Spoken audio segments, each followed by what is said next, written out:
Assalamualaikum warahmatullahi wabarakatuh ya. Jumpa lagi saudaraku, tahun Selasa ya, dimanapun Anda berada. Menanggapi komentar saudara Maliah Titi, saya sering diikuti dan melihat penampakan, tapi nggak ada pengaruhnya. Aku ajak sekalian jadi teman saja. Bahkan dulu aku sering diikuti macan putih.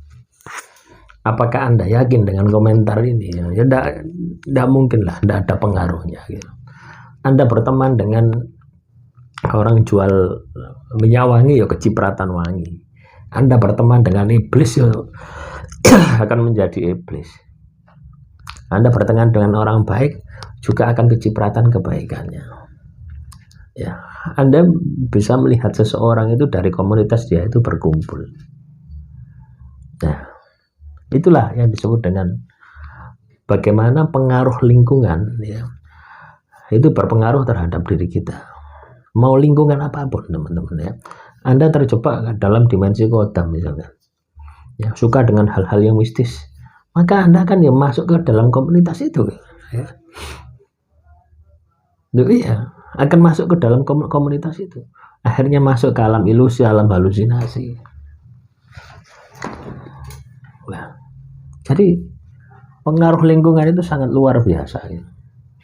Kenapa bisa seperti itu? Karena lingkungan itu di mana kita tinggal, di mana kesehari-harian itu, ya, itu akan membentuk sifat watak karakter kita, gitu ya. Sehingga sifat watak karakter kita, ya akan sama dengan komunitas di mana kita itu menempati. Contoh, ya, Anda katakanlah masuk ke dalam komunitas Honda Tiger misalnya. Maka sifat karakter ya di dalam komunitas itu semuanya itu sama gitu. Ya, sama. Kenapa sama? Karena memiliki kesukaan yang sama. Ya. Kesukaan Honda Tiger. Loh iya, Anda masuk ke komunitas Suzuki Shogun ya. Maka Anda akan memiliki kesamaan ya. Di dalam sebuah komunitas yang semuanya menyukai komunitas Shogun. Nah, terus juga ya, orang yang sudah subscribe channel ini ya, teman-teman Weton Selasa, itu juga energinya sama gitu ya. Walaupun kadang-kala ada Selasa Legi, Kliwon, Pahing dan sebagainya. Kalaupun itu katakanlah ada perbedaan-perbedaan ya, tapi perbedaannya enggak begitu banyak gitu ya. Dibandingkan ketika Anda ya teman-teman Weton Selasa, Anda masuk ke channel saya yang olah sukmo. Di sana saya bahas tentang Jumat Wage. Itu sudah beda energinya. Nah, inilah pengaruh lingkungan. Jadi teman-teman Weton Selasa ya, kalau Anda katakanlah diikuti oleh makhluk halus, apakah tidak ada bahayanya? Wah, sangat berbahaya sekali. Pernahkah Anda berpikir ya, makhluk halus ya, janjinya kepada Tuhan pada saat disuruh sujud kepada Nabi Adam ya, dia tidak mau sujud kepada Nabi Adam dan akan menyesatkan manusia. Nah, ini harus Anda perhatikan ya. Ya ibarat Anda itu bermain api ya. Anda berpikir bahwasanya api itu katakanlah kecil jadi teman, besar jadi lawan. Ya sama seperti itu gitu. Ketika Anda ceroboh, maka diri Anda akan terbakar. Begitu pula ketika Anda katakanlah Anda memiliki kodam, Anda memiliki makhluk halus. Kodam, yang kodam saja yang bisa kita perintah, itu juga berbahaya. Apalagi itu makhluk halus, ya, yang liar. Nah ini harus diperhatikan ya, teman-teman Weton Selasa. Jangan sampai hal itu terjadi pada diri Anda, karena itu sangat berbahaya sekali. Ya, sebaiknya Anda memiliki proteksi diri dengan meningkatkan ibadah ya. Juga bisa ya. Bisa juga ketika seseorang itu ya jarang ibadah ya, jarang tirakat, jarang laku ya, sering melihat penampakan. Wah, saya ini sakti. Saya ini indigo. Loh, pernahkah Anda berpikir kenapa Anda bisa melakukan itu? Itu namanya ketempelan ya. Jadi jangan bangga dengan kemampuan seperti itu. Karena apa? Penglihatan yang Anda lihat itu belum sebenarnya. Penglihatan ya gaib yang diberikan Khotam ketika menempati diri Anda itu bukan penglihatan yang sebenarnya. Ya. Bisa 50% ya, valid, bisa 50% tidak valid.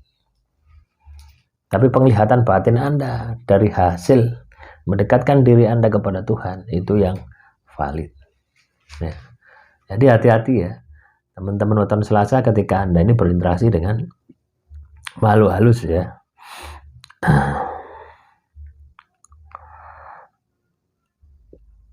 Itu teman-teman. Saya jawab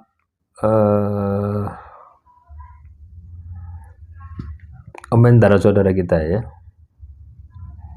Saudara Liliana ya, itu yang tadi itu jawaban yang teman kita juga ya. Dulu mungkin kita banyak melakukan kesalahan ya. Jadi untuk didengar doa kita sama Allah butuh waktu yang lama. Ya tidak seperti itu. Tuhan itu Maha mendengar.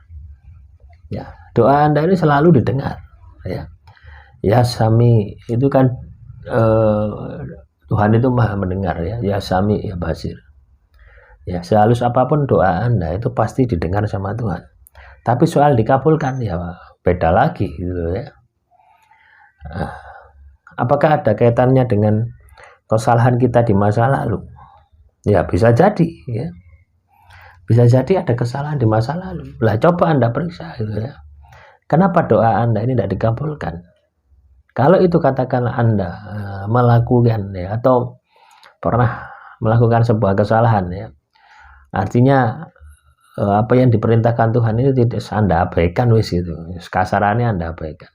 Atau Anda melakukan dosa besar ya, zina, terus apalagi minuman keras, judi dan sebagainya ya, nipu ya. Nah, selama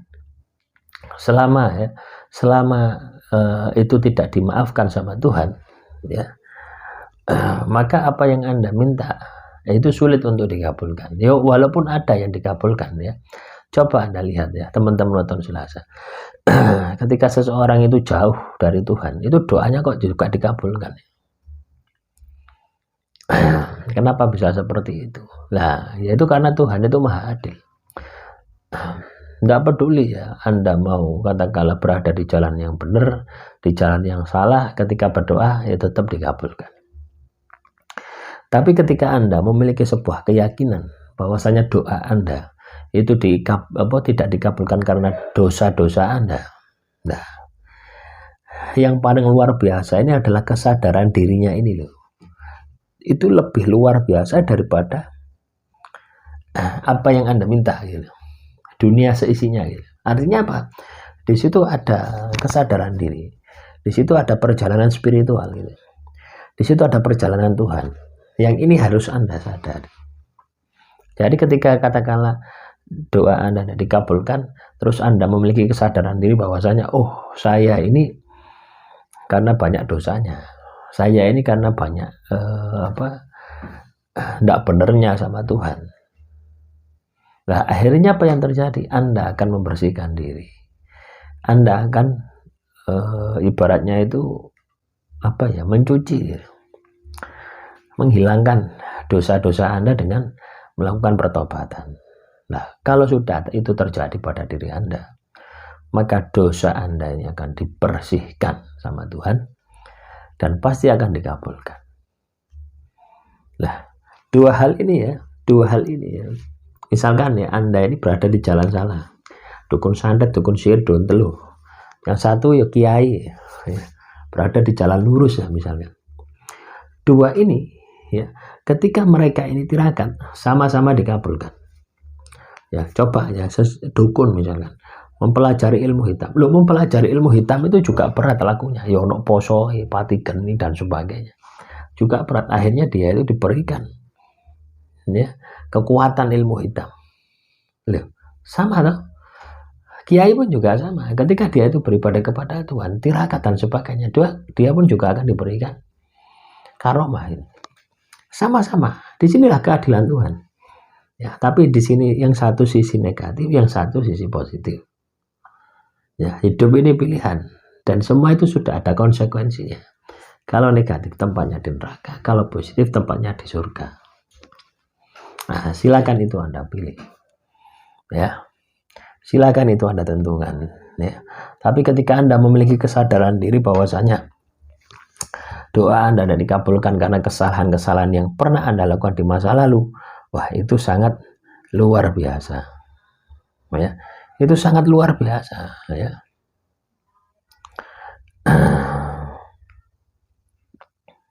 Paham ya?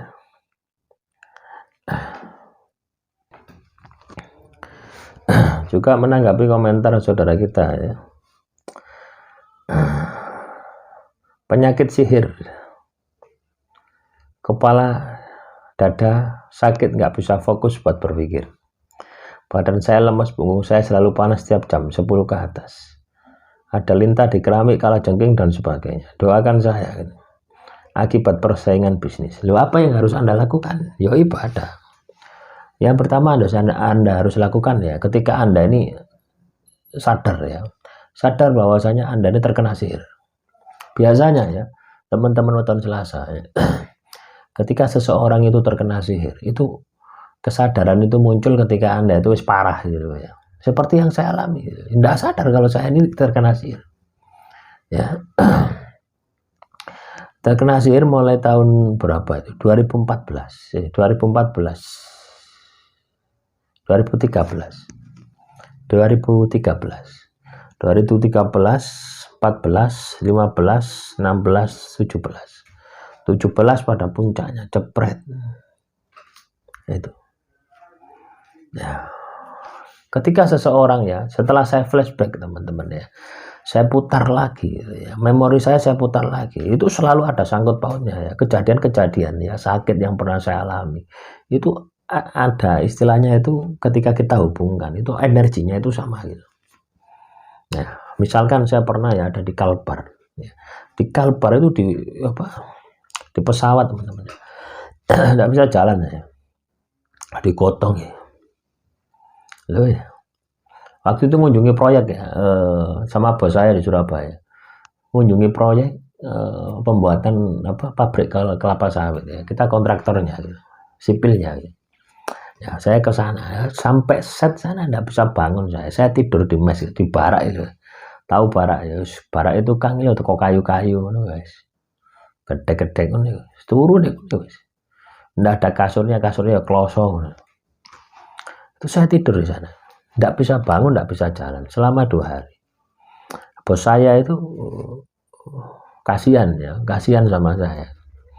Akhirnya pulang, pekerjaannya belum selesai pulang gitu. Padahal ya tidak ada, tugas saya ke sana itu tidak ada gitu. Saya bisa handle dari Surabaya. Ya bos itu pingin saya itu seneng gitu ya, pinginnya biar lihat proyek gitu. Loh ya, saya ke sana ditandu teman-teman ya, tidak bisa jalan, ditandu saya. Ya, naik pesawat itu pakai kursi roda itu. Diupangkat gini, pesawat kecil kok gitu ya. Dari Sangga atau Sintang kalau tidak salah itu ya. Itu ke Pontianak itu naik pesawat kecil itu 1 jam. Ya, itu ditandu ya. Terus dari Pontianak hari Pontianak ya mau ke pesawatnya itu juga pakai kursi roda. Itu yang saya rasakan itu blank. Ya blank, enggak memikir apa-apa ya, hilang. Pikiran saya itu hilang. Ya, blank. Ya. Nah, sampailah Bandara Juanda. Dijemput sama anak buah saya ya yang di Surabaya ya. Jemput di Papa ya. Di Papa nggak bisa jalan ya. Ya, sampai tol Waru ya, tol Juanda itu keluar ya, pertengahan deh. Wes pokoknya kira-kira 2 kilo atau 3 kilo itu. Sembuh teman-teman. Sembuh total gitu deh. Enggak apa-apa gitu deh. Besoknya saya bekerja. Bos saya gede-gede. Ya sudah Pak, tidak masalah ya. Itu teman-teman. Jadi ketika seseorang itu ya terkena sihir, telus santet, itu tidak kerasa.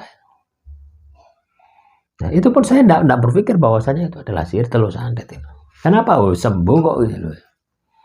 Tapi itu terus ya, entah 6 bulan, entah 3 bulan, itu selalu ada penyakit seperti itu di dalam diri saya.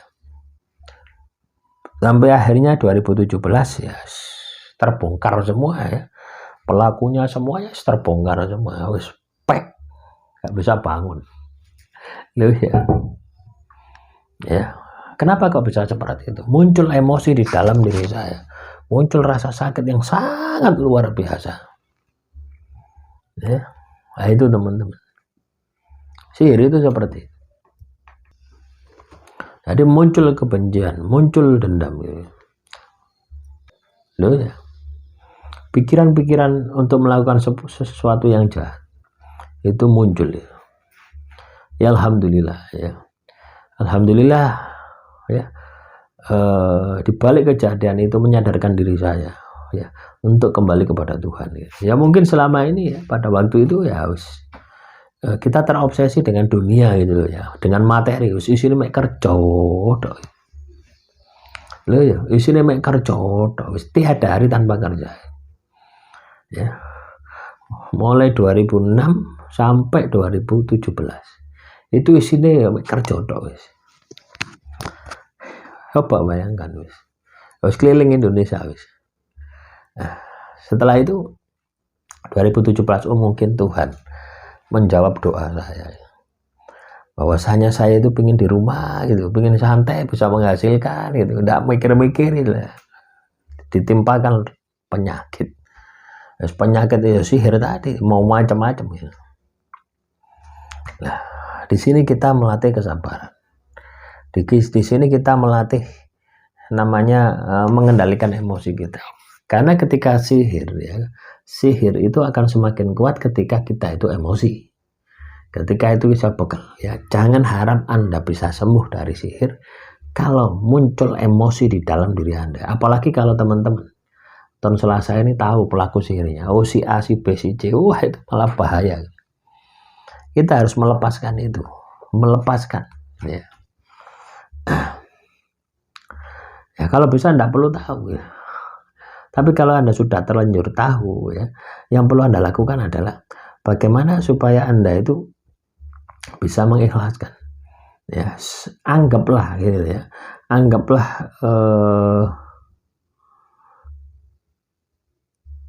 Anggaplah apa yang Anda alami itu adalah penebusan dosa. Ya, supaya apa? Supaya emosi Anda itu terkendali. Itu yang harus Anda lakukan seperti itu gitu ya.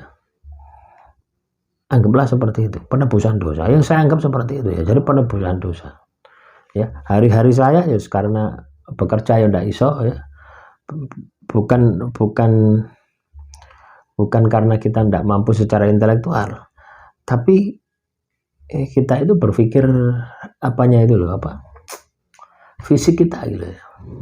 Ya, mau bekerja di perusahaan ya, baru dapat seminggu ya wis ambruk ya. Waduh, itu yang saya alami ya. Kalau terkena sihir itu seperti itu, pikirannya wis emosi tok, pikirannya wis ndak karu-karuan ya. Nah, yang perlu kita lakukan adalah kita tetap fokus ya, kita tetap fokus ya, bagaimana diri kita menjadi pribadi yang lebih baik lagi. Artinya apa? Yus, kita ingat kesalahan-kesalahan yang pernah kita lakukan selama hidup kita. Ya. Kita tebus ya. Kita mumpung Tuhan sedang cinta-cintanya sama kita loh. Iya teman-teman ya. Kita berpikir sebaliknya ya. Ketika katakanlah Anda terkena sihir, telus, santet dan sebagainya, kita berpikir bahwasanya Tuhan ini sedang cinta-cintanya dengan Anda. Gitu. Terus apa yang harus Anda lakukan ketika Tuhan itu sedang cinta-cintanya kepada Anda? Yuk kita memberikan yang terbaik gitu. Ibadahnya ditoto ya. Sing ndak tahu sholat ya, yang muslim ndak tahu sholat, ya sholat. Sing ndak tahu nong gereja ya nong gereja. Sing ndak tahu nong wihara ya nong wihara. Sing ndak tahu poso ya poso. Itu yang saya lakukan teman-teman ya. Saya sudah tidak mempedulikan hidup ya. Kemarin itu ya 2017 saya sudah tidak mempedulikan hidup saya ya. Ya, yang saya pedulikan adalah bagaimana supaya Tuhan itu mengampuni dosa saya. Itu wis. Ya, dan cepat atau lambat ya. Itu dibersihkan. Kesadaran diri itu setiap hari itu terus memiliki kesadaran. Ketika kesadaran diri kita itu sudah muncul, maka ketakutan ya, ketakutan terhadap hal-hal yang sifatnya negatif itu hilang. Takut ndak ini itu hilang semua ya. Itu yang terjadi seperti itu ya. Nah, itu saya butuh waktu kurang lebih setahun 2 tahun ya. Nah, tahun ketiga keempat itu sudah larut di dalam proses itu pembersihan, larut di dalam doa, larut di dalam poso, yo dongo yo poso, dongo yo poso, yo dongo yo poso ya. Dan sampai sekarang gitu ya. Nah, sekarang ini sudah mulai terbuka ya. Sudah mulai beraktivitas ya. Artinya rezekinya sudah buka ya. Biasanya orang yang terkena sihir telus sandet itu mati pedes ya. Jadi rezekinya itu mati pedes. Anda mau usaha opo sih ndak iso. Ayo. Gagal lu iya. Ya. Kenapa bisa seperti itu? Karena emosi kita menjadi sumbatan. Sihir telus sandet itu kan menyumbati alam bawah sadar Anda, menyumbati pikiran Anda, supaya Anda ini tidak bisa berpikir, supaya Anda ini tidak bisa bertindak. Akhirnya yang terjadi apa? Ya wis hancur segalanya itu. Itu yang saya alami. Ya. Mungkin juga sama ya teman-teman Weton Selasa. Kalau Anda ya merasa bahwasanya Anda terkena sihir, itu pasti ya, semua pesial dan sebagainya akan menjadi bagian dari diri Anda. Ya. Nah, beruntung kalau Anda sudah memiliki kesadaran diri, saya terkena sihir misalnya. Kan sudah tahu ya kalau Anda terkena sihir. Ya, berpikirlah bagaimana supaya Anda bisa memperbaiki diri.